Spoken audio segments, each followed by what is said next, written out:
garoonkaas gaalkacyo ku yaal baa la rabaa in kaarbad la dhiso loo sameeyo kadibna garoomada kale ee Puntland loo laakiin garoonkan baa laga bilaabayaa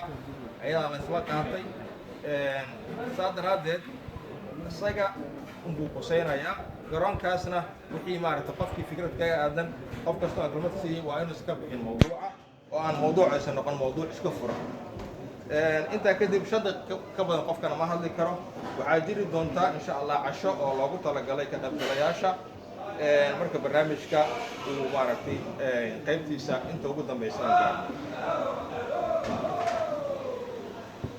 maadaama uu yahay kulan iyo maaragtay waxaan sameynayaa dabcan qof kasta title-kiisa iyo magaciisigiisa uguma yeeri doono sababtoo waxaan rabaa in barnaamijka laga wada qayb qaato laakiin waxaan hormarinayaa odayaasha si ay u kala waaweyn yihiin waxaana ku soo dhaweynayaa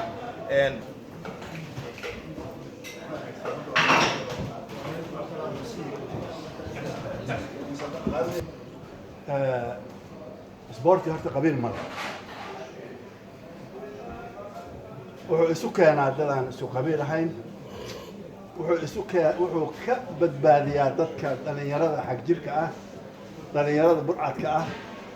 dhalinyarada mashaqaystayaalka oo banaanada taagan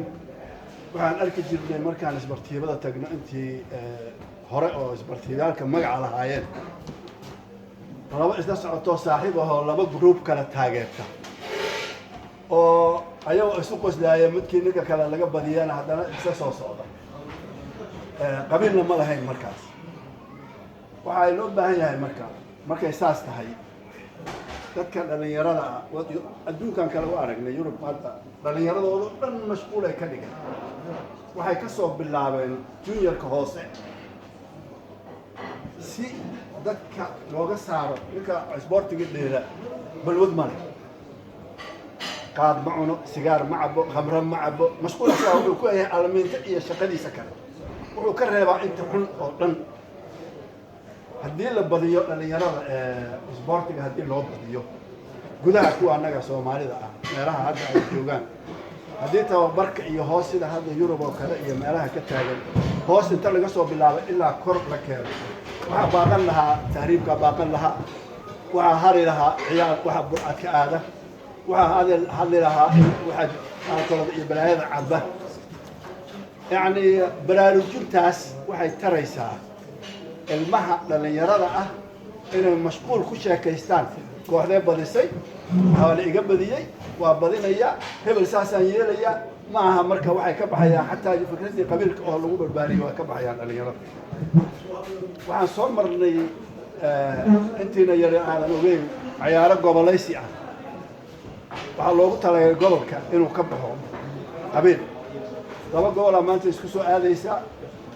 gobolkii badiya magac wuxuu ku leeyahay kubadda cagta